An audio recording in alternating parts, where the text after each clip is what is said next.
Hello guys and welcome back to another video where you join me in my new apartment in Marina.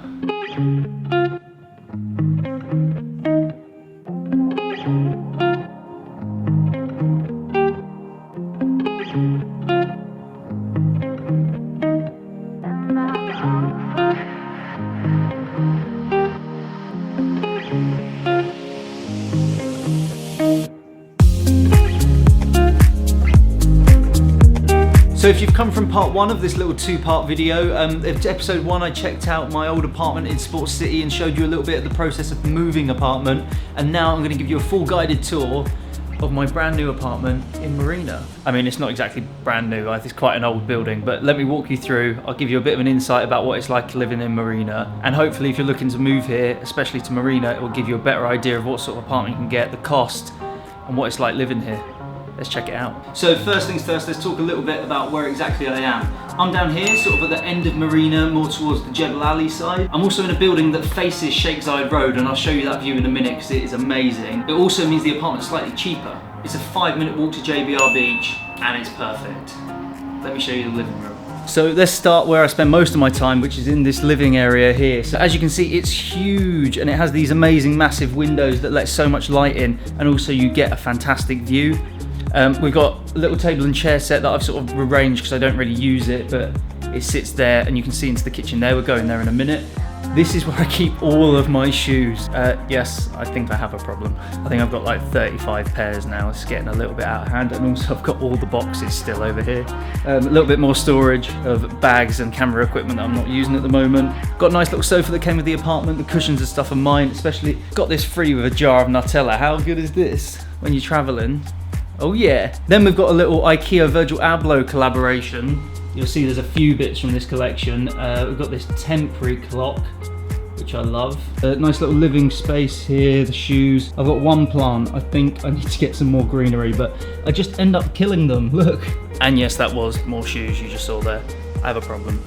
Right, then we've got my own little rug under here, nice little table. I basically use this to eat, work, edit, everything. I basically live on this sofa using this table. Got a nice little TV set up. I've got a load of books down here, a load of travel, photography books. All my tech stuff basically lives in this corner. I've got a little camera charging station here. This area lets me charge my drone, my main camera, my GoPro, everything at once. I like that little setup. In here is just spare cables, more cables, well, actually a drill, and games along with my PlayStation that I never use, so I think I'm gonna sell that. My old neon sign, which is broken, that I need to fix. And then in here, more cables.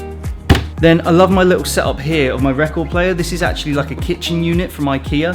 I got it from a friend for like 50 dirham or £10. So I put the record player on top here. We were listening to a little bit of Slow Tie, and then all my records live down here.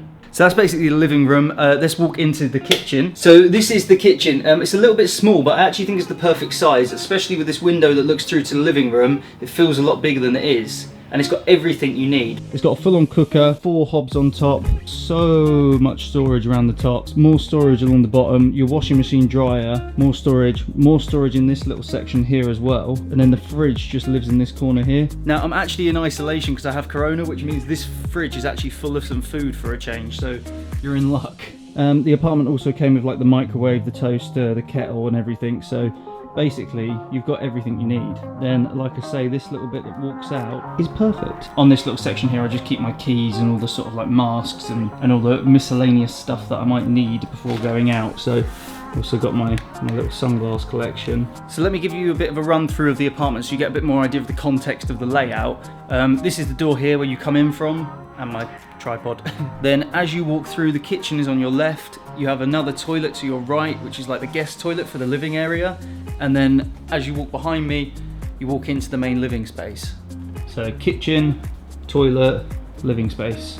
This is just another little toilet, perfect, load of cleaning stuff. So this is perfect if you have any guests round or anything, you don't want them going into your bedroom. When you have a 1-bed apartment in Dubai, you basically always have 2 toilets. There's one toilet for the sort of living area, and then there's one toilet in the bedroom. If you've got a studio, you normally only have 1 toilet because the living and bed area is basically one. And talking of bedroom, let's head there next. So you come through the living space and then straight through this door here to the bedroom. Nothing very exciting in here. Got another IKEA Virgil Abloh rug, very nice, love that. Some picture frames that I've never bothered to hang up. My big teddy bear. That's my picture from Thailand. I think that's Koh Tao actually. If you watch my last apartment tour, you remember that one. Then this is the bed. Nothing special, just a double bed. I actually got a furnished apartment, so most of the furniture already came with the place. So let's just talk about that for a second. So there's a couple of options when you're getting an apartment in Dubai. You can get furnished, unfurnished, partly furnished, or some sort of other arrangement with your landlord. So this apartment's actually a sublet. Let me explain. So basically, sublet, the person who I rent from rents it from someone else who owns the place, and what that person does is they furnish it,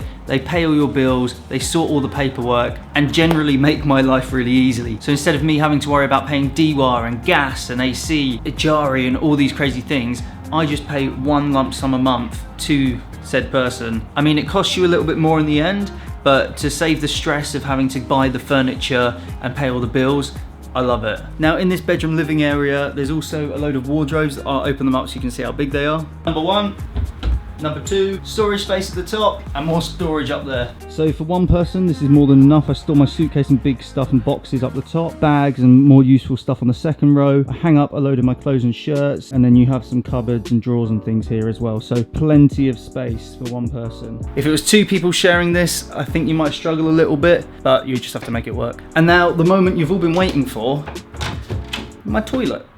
So this apartment comes with a bath shower combo. Some of them just come with a shower.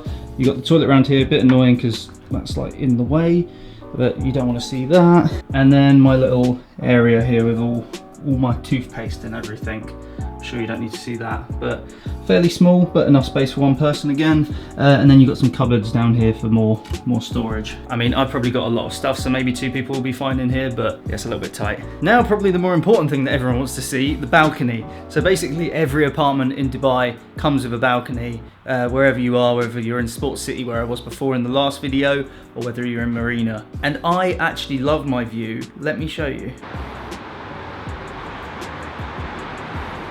Now this is actually a very strange time to be showing you my balcony because it's just rained for the first time in like 2 years, which is crazy, and Dubai goes into meltdown because it's not built for the rain. But it's very exciting sitting here watching it all unfold. Unfortunately, the rain knocked my fish pig over, but I have a nice little table and chair set here where I can sit and chill. And then this is my view. So over here is JLT, which is Jumeirah Lake Towers, which is another great place to live. It has a massive lake like running through the middle of it as well.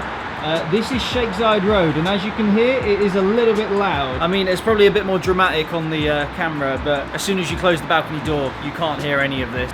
So this is the view in the daytime, and then this is the view at night time. Look how incredible this looks. I love it, it's just insane.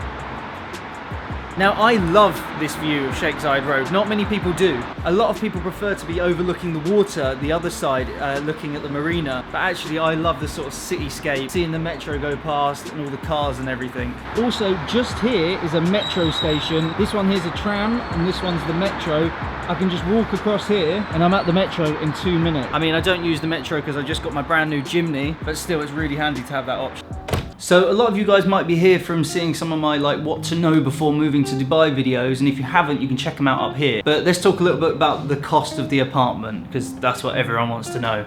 So overall, this apartment cost me 5,700 dirham a month, which is 1,148 pounds. Now for living in Marina, I think that's really reasonable.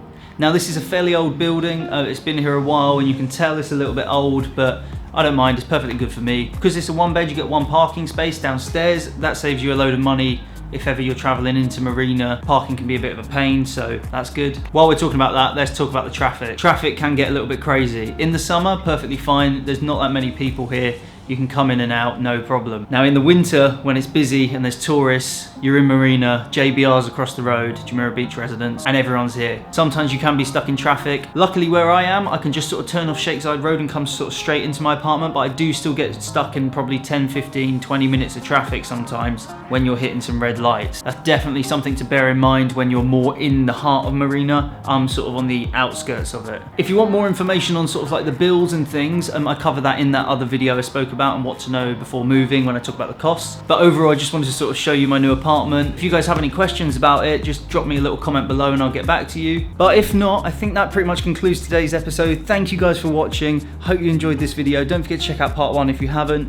Got loads of other videos coming because I'm stuck in isolation, so I have some time to sit here and edit. Also, I'm getting loads of new subscribers, so thank you guys for actually subscribing and sharing and liking and all that. It's really great to see. Let me know if there's anything specific you want me to talk about in Dubai, and if not, I hope you enjoyed my new apartment. Don't forget to like, comment, subscribe, all that good stuff, and I'll catch you in the next episode. Boom.